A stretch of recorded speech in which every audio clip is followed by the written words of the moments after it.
La viabilidad futura de la sociedad venezolana está en riesgo en medio de la parálisis que vive el país por la crisis política y económica. Así lo ve Temir Porras, que fue vicecanciller y jefe de gabinete de Nicolás Maduro cuando el actual presidente era ministro de Exteriores.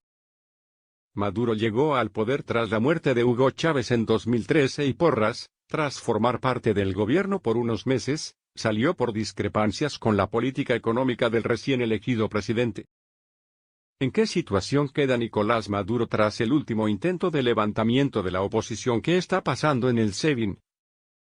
El temido Servicio de Inteligencia de Venezuela, al que señalan de conspirar contra Maduro, ahora es profesor visitante en la Universidad Sciences Po de París, donde pasa parte del año. Es crítico con los dos polos de la crisis política de Venezuela, tanto Maduro como Juan Guaidó, y propone un acuerdo impulsado por otros actores. Saltar las recomendaciones quizás también te interese, como Trump pasó del desinterés por América Latina a una política de castigos y amenazas. La factura puede durar muchos años. El costo para la izquierda latinoamericana de la crisis en Venezuela, que falló en el levantamiento impulsado por Guaidó y López en Venezuela, y cómo queda ahora la oposición. La extrema derecha es la reacción a una España que avanzó muy rápido al aprobar el matrimonio homosexual y abanderar los derechos de la mujer. ¿Qué le diría a Maduro si usted siguiera en su gabinete? No comparto la filosofía ni la orientación de este gabinete. La única recomendación general al país es que estamos en una crisis tan profunda que sobrepasa el debate tradicional con la polarización que hubo durante la Revolución Bolivariana. Así que no podría asesorarlo. La sociedad venezolana está ante un problema sobre su viabilidad como sociedad, como economía, como sistema democrático. No estamos en un problema de si Maduro o Guaidó. Estamos todos perdiendo, la sociedad se está desmoronando y en consecuencia es secundario el tema del debate político. No hay victoria posible en esa circunstancia. Hace falta entender que no hay victoria posible de una facción sobre la otra. Habría que alcanzar una suerte de pacto, de acuerdo nacional que permita que la política vuelva a funcionar. Si el gobierno pensara que hay que enrumbar la economía en una dirección razonable, hoy día no tiene la capacidad porque el país está sancionado. La legalidad en disputa, la Asamblea Nacional no va a acompañar, no va a dar manto de legalidad. Ya pasamos una raya en la que aunque se quisiera no hay condiciones políticas, jurídicas, legales, internacionales para que el gobierno solo pueda recuperar el país. Entonces, ¿cree que la iniciativa debe partir del gobierno? No quiero que parezca que señalo al gobierno, porque su oposición es tan obtusa y sectaria como el gobierno. Pero si el presidente quiere asumir una posición de jefe de Estado, le convendría asumir esa postura. La clase política venezolana debe demostrar un poco de desinterés por sí misma. Lamento diferir en eso. Mucha gente entiende, como usted, que negociar es la única salida. ¿Quiénes concuerdan con eso? ¿La comunidad internacional? ¿Qué han hecho para obligar a los líderes políticos venezolanos a hacer cosas razonables? Reconocer a Guaidó como presidente legítimo es un disparate absoluto. Venir a fragmentar el Estado venezolano, incitar a los militares venezolanos a que se rebelen contra la autoridad, dividir el ejército, eso parece un manicomio. ¿Quién dice algo sensato en la comunidad internacional sino una sarta de disparates? El gobierno de Estados Unidos se alinea el 30 de abril, cuando Guaidó llamó a un levantamiento de la Fuerza Armada, con una aventura completamente amateur que pone en riesgo la paz del país. Ha habido una cruzada internacional diciendo que el chavismo debe desaparecer, y eso es un gravísimo error que lleva al país a la violencia. Parece entonces muy difícil que esto se solucione con un acuerdo entre las partes. Para pintar un panorama menos catastrófico, ya no hace sentido hablar de dos partes, Maduro y Guaidó. Es una simplificación, la política venezolana está mucho más fragmentada. Hay actores en la oposición democráticos, irrazonables y con una visión pragmática, irrazonable de la sociedad y lo mismo dentro del chavismo. Hay que generar los espacios para que esos sectores se formen frente a la crisis. Esto es un estancamiento en medio de una crisis de una severidad muy grande. Es muy distinto a la polarización del pasado con un país que funcionaba. Hoy está paralizado y lo que no está paralizado se está desmoronando. Hay que parar esta locura y abogar y emplazar a Guaidó, a Maduro y a los actores internacionales a que hay que parar esta locura, y llegar a algún tipo de acuerdo venezolano.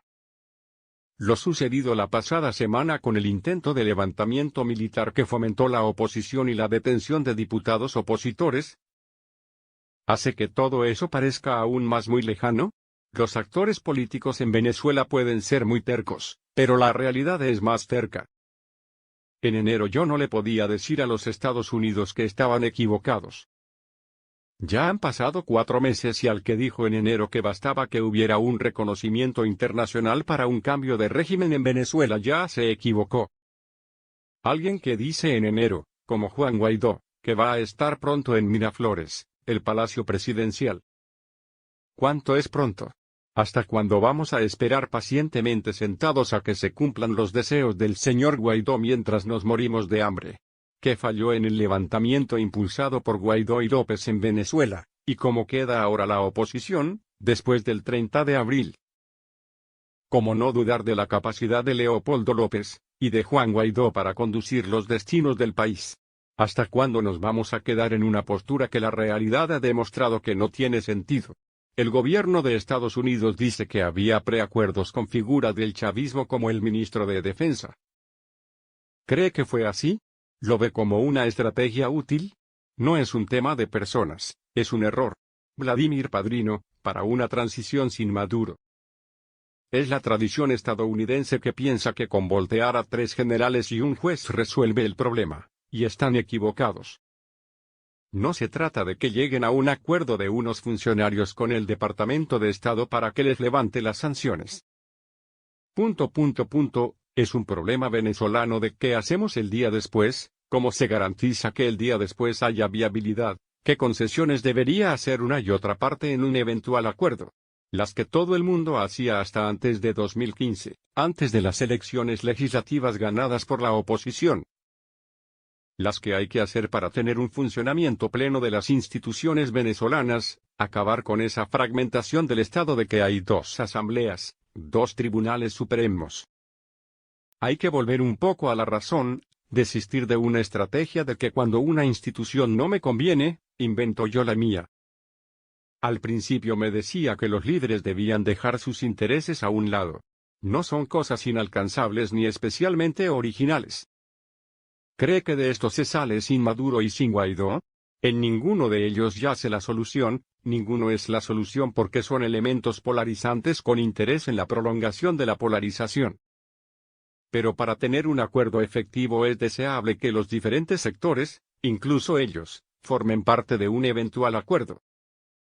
Si queremos un acuerdo negociado, esos sectores políticos deben comenzar a hablar con quien quiera hablar. Hay que ver las cosas como un proceso.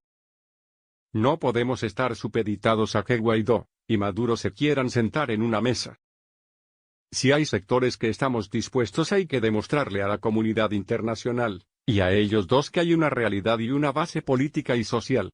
Está claro que Estados Unidos apoya abiertamente a Guaidó. ¿No es eso un problema para que la oposición convenza a una fuerza armada cuya cúpula ha sido y es tan chavista?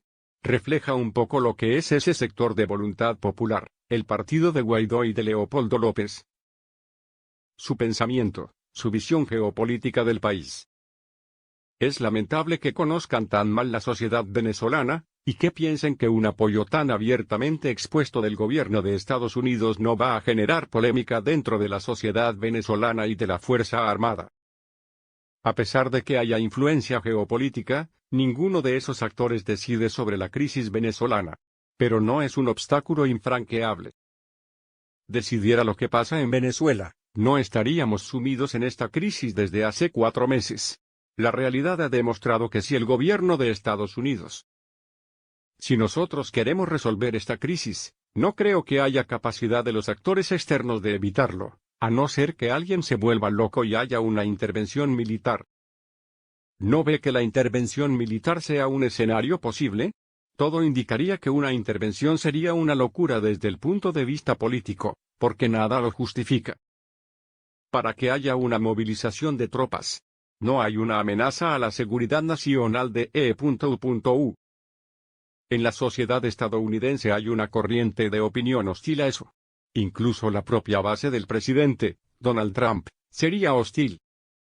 ¿Cómo explicarle a la base política del presidente Trump que van a ir a morir soldados jóvenes a Venezuela? ¿Por qué? Y desde el punto de vista militar y estratégico, sería un desastre de escala mayúscula. Todo eso hace pensar que se quiere mantener esa amenaza sobre el supuesto de la amenaza. Eso es muy occidental, pensar que amenazando a los actores políticos de los países del sur toman posiciones más blandas, y creo que en el caso venezolano es más bien lo contrario. La amenaza en países con un historial de ser víctima de intervencionismo imperialista lo que hacen es cohesionar. Esta situación de empate, de confrontación constante, ¿beneficia o perjudica al chavismo de cara al futuro? En 2013 había ciertos desafíos manejables. Y esos desafíos se agravan con el desplome de los precios del barril de petróleo, en junio de 2014. La gestión irracional de la crisis y el choque exógeno le ha hecho un daño terrible al chavismo que le ha hecho perder capital político y que se vio en 2015. Y a eso se suma la gestión política antidemocrática de esa sanción electoral con todas las decisiones que han desvirtuado las instituciones del 99, la Constitución de 1999 impulsada por Hugo Chávez. Hoy hay gente que teme decirse chavista porque el gobierno de Maduro aspira a monopolizar la etiqueta del chavismo. Ha sido un golpe muy duro al chavismo. Una creación del mismo proceso revolucionario. Volviendo a cómo empecé, usted, que conoce bien a Maduro, ¿qué cree que estará pensando? Porque está en una situación muy compleja. Lo conocí en un contexto distinto a este y llevo mucho sin hablar con él. No sabría decir qué piensa. En parte su destino está en sus manos. Muchos piensan que es difícil de creer que resista en el poder. No es lo importante qué piensa él o qué va a pasar con él. Debe entender que esto no es un tema personal. De alguna manera el problema es que resistir debe tener un objetivo. ¿Para qué? ¿Qué estamos salvando? Pero debería ser para preservar ciertas cosas, derechos sociales, conquistas económicas. Pero el problema es que la misma situación venezolana se ha encargado de destruir esas conquistas. La mejor forma de recuperar algo de las conquistas logradas en el pasado es recuperar la capacidad del Estado para hacer política pública. Descarga la nueva versión de nuestra app, y actívalas para no perderte nuestro mejor contenido. Ahora puedes recibir notificaciones de BBC Mundo. ¿Conoces nuestro canal de YouTube?